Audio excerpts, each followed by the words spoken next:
Malam itu, aku tidak bisa tidur tenang.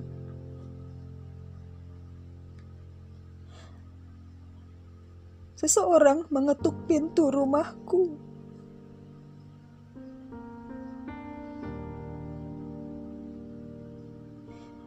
Dia murid anakku, Yesus.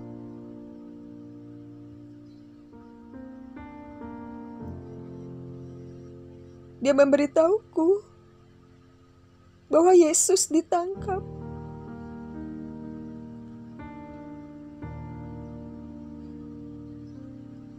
Dan ia berusaha menenangkan aku.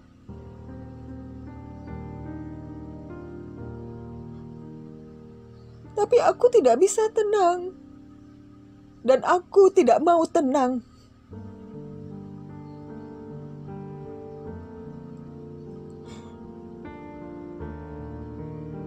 Aku sudah mendengar orang-orang Yahudi membenci dirinya. Dan aku sangat khawatir mereka merencanakan sesuatu yang jahat terhadap dirinya.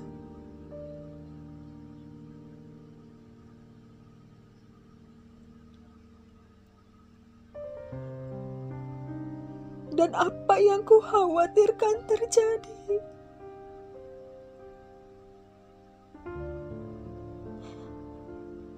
Mereka menangkap Yesus. Mereka menyiksa Yesus.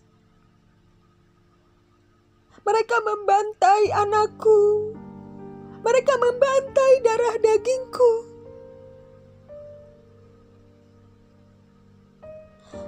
Aku tidak berdaya, Tuhan. Aku hanya seorang ibu.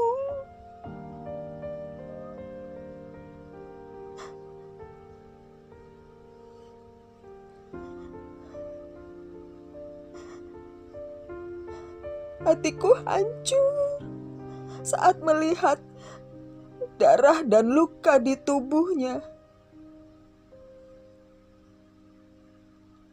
Engkau yang memberikan dia di dalam rahimku, Tuhan. Dan ia memanggilmu Bapa.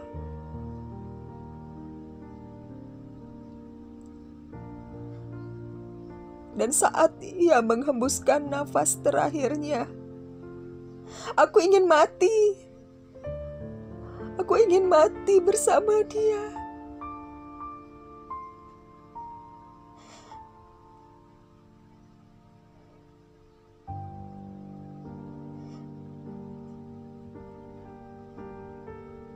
Dia mati dengan cara yang paling kejam. Sangat kejam. Dan sekarang ia terbaring di sini.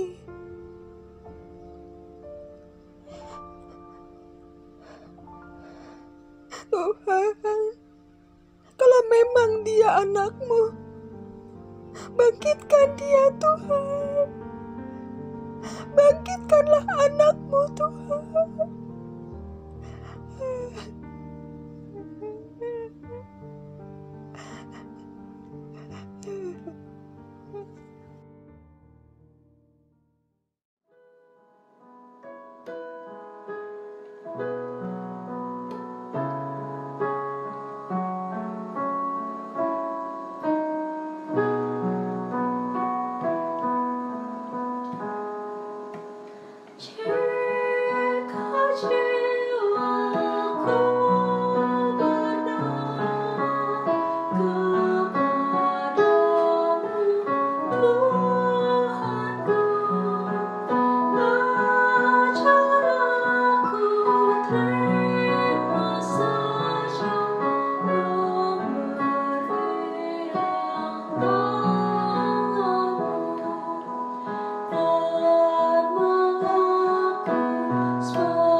Malam itu, kami berkumpul atas perintah Yesus. Yesus berkata bahwa salah satu dari antara kami akan menyerahkan Dia. Aku benar-benar merasa takut. Aku pergi tinggalkan tempat itu. Aku pergi tinggalkan Tuhanku. Lalu iblis yang merasuki hati dan pikiranku.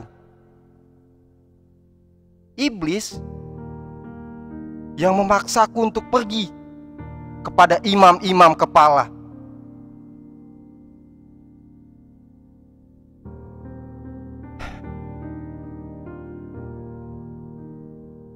Aku jual Tuhanku seharga 30 keping perak.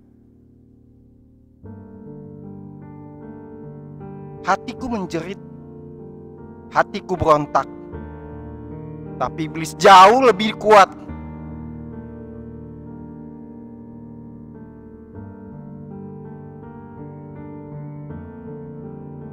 Saat aku menyerahkan Tuhanku dengan ciuman yang seharusnya menjadi tanda kasih sayang, tapi tidak, kubah menjadi tanda pengkhianatan.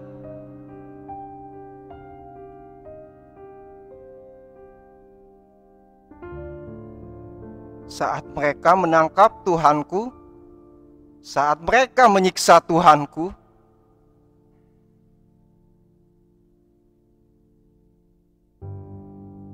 aku bersedih. Aku menyesal. Ini tidak seharusnya terjadi, Tuhanku. Ini tidak seharusnya terjadi. Ampuni aku, Tuhan. Ampuni aku, Yesus. Ampuni aku.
Mereka menangkap Tuhanku.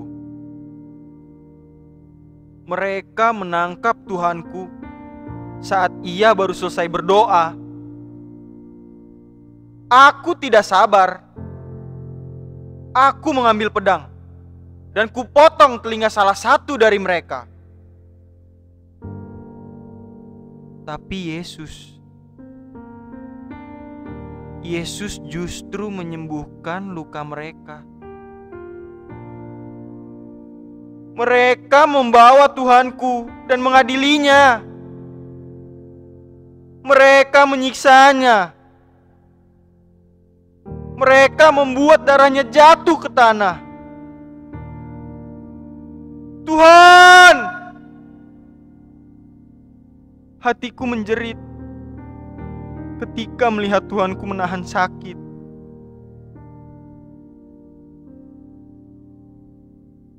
Tiba-tiba, seseorang berbicara kepadaku. Ia berkata, "Aku murid Yesus." Aku berkata, "Tidak, aku bukan murid Yesus. Aku bukan muridnya."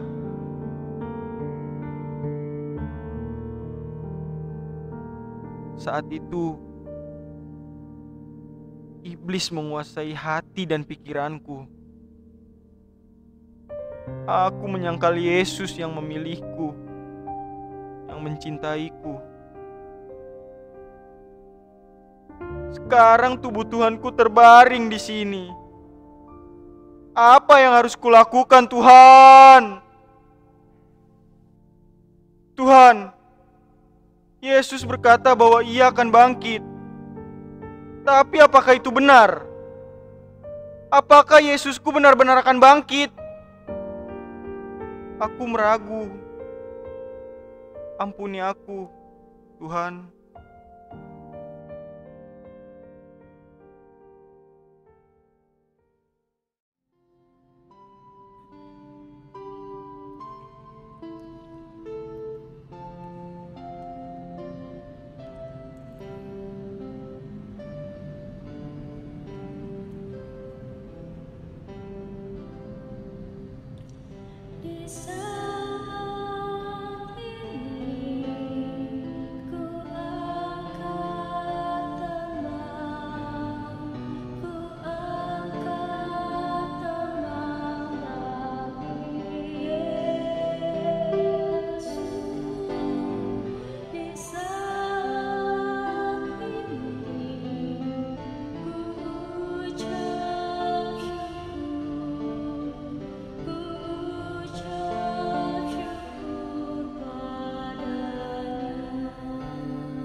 Mereka datang padaku membawa seorang pemuda Yahudi. Herodes sungguh tidak becus. Sampai-sampai harus aku yang mengambil keputusan. Aku bingung. Mengapa mereka menginginkan kematian pemuda ini? Pemuda ini tidak melakukan kejahatan apapun. Pemuda ini bahkan tidak menyatakan dirinya Tuhan. Namun mereka memintaku untuk membunuh orang yang tidak bersalah ini. Oh tidak. Aku tidak ingin tanganku kotor. Aku tidak ingin bertanggung jawab atas darah orang yang tidak bersalah. Biarlah mereka yang mengotori tangannya. Seorang bernama Yusuf datang padaku dan meminta untuk menguburkan mayat pemuda ini. Aku memberi izin agar pemuda ini dikuburkan dengan layak. Aku mungkin tidak mengenal pemuda ini, tapi aku sempat berbicara kepadanya. Aku bertanya kepadanya, apa itu kebenaran? Tapi dia hanya diam. Aku bertanya, apakah dia seorang raja? Tapi dia justru mengatakan, kerajaannya bukan dari dunia ini.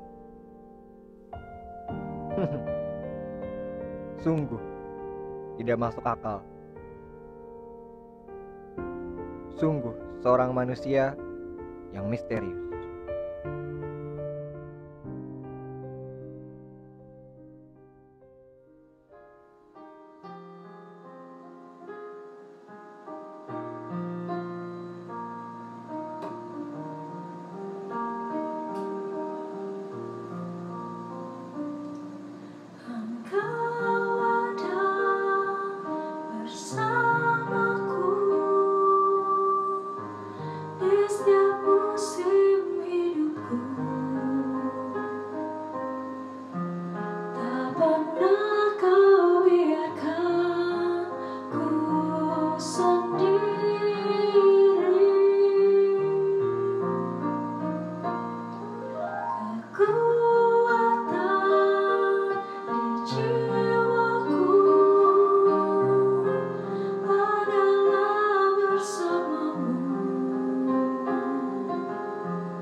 Akhirnya aku sampai juga di Yerusalem. Aku sedang menuju rumah dan tiba-tiba tentara Romawi mendorongku. Aku mendengar teriakan serta makian dari orang-orang ramai. Mereka meludahi seseorang. Lalu aku melihat seorang pemuda sedang memikul salib.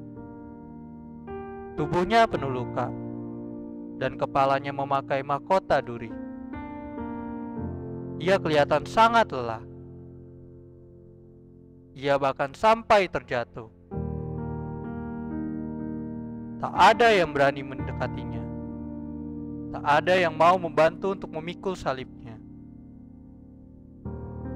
Tiba-tiba, seorang tentara Romawi menarik bajuku. Ia memaksaku untuk membawa salib dari pemuda ini. Aku tidak mengenalnya, tapi aku sungguh merasa kasihan kepadanya. entah kejahatan seperti apa yang ia lakukan sampai mendapat hukuman seperti ini. Dan aku memikul salib untuk dirinya, seorang pemuda asing yang tak aku kenal. Aku melihat kematiannya di kayu salib. Ia kesakitan dan berlumuran darah. Siapakah dia? Dan mengapa mereka melakukan hal keji ini kepadanya? Aku sungguh ingin tahu lebih tentang dirinya. Siapakah ia yang tersalibkan itu?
Aku seorang pelacur.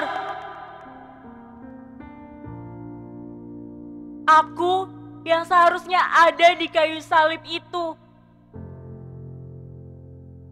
Dosaku begitu besar sampai orang-orang Israel ingin melempariku dengan batu. Tapi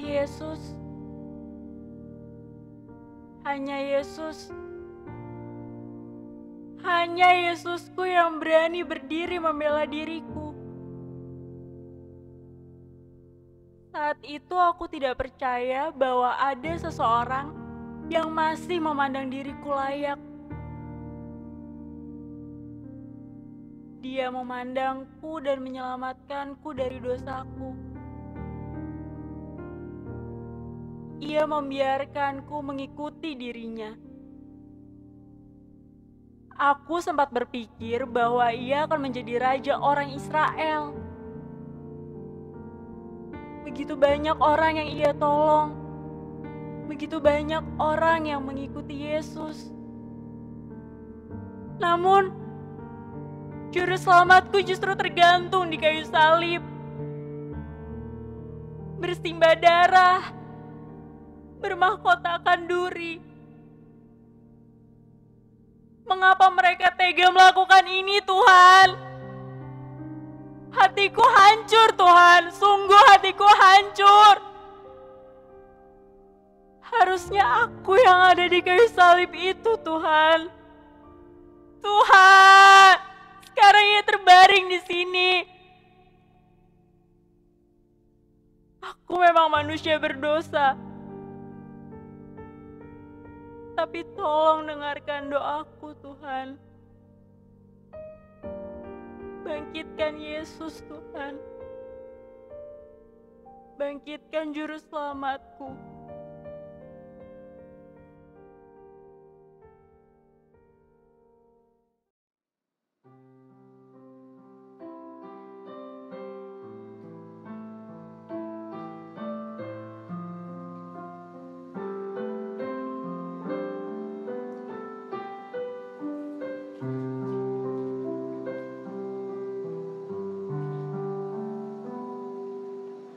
Belum pernah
bersinar saat ia lahir.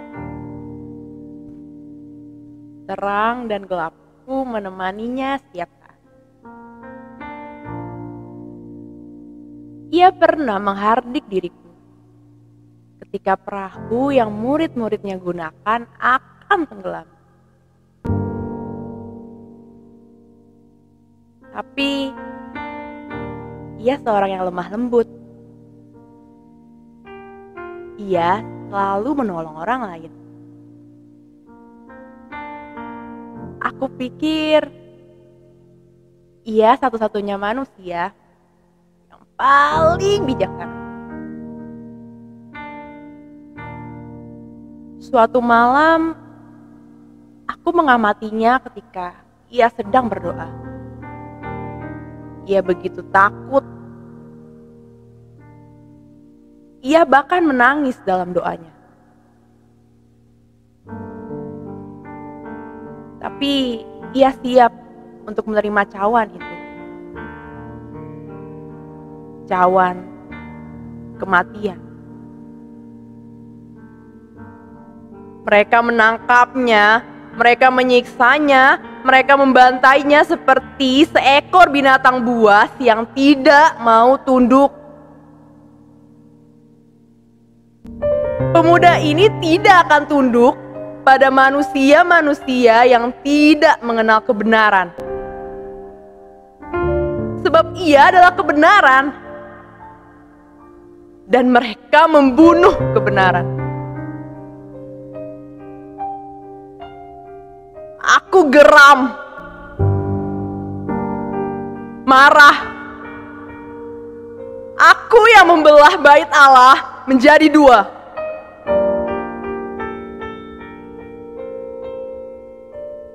Tapi semua berlalu begitu cepat. Ribuan tahun berlalu.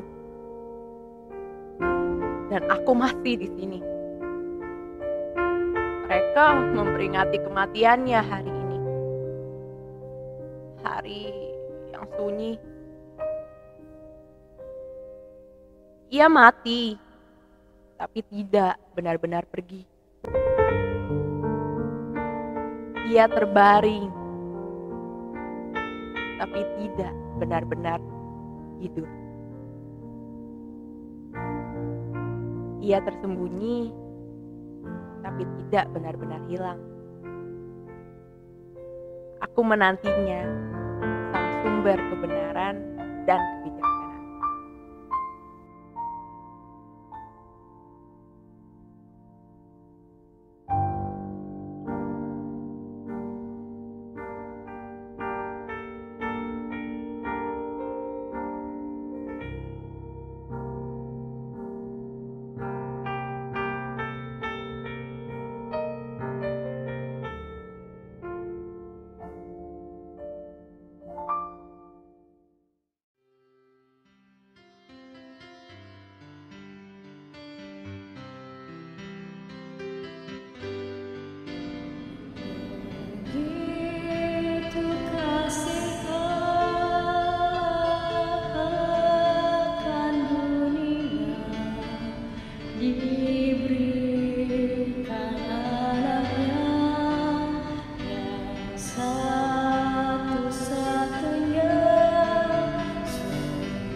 Yesus berdoa kepada Bapanya,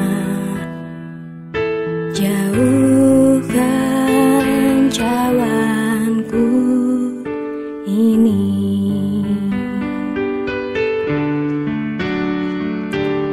Bapa, kalau boleh, ya Bapa, kalau boleh, jauhkan cawan sengsara ini.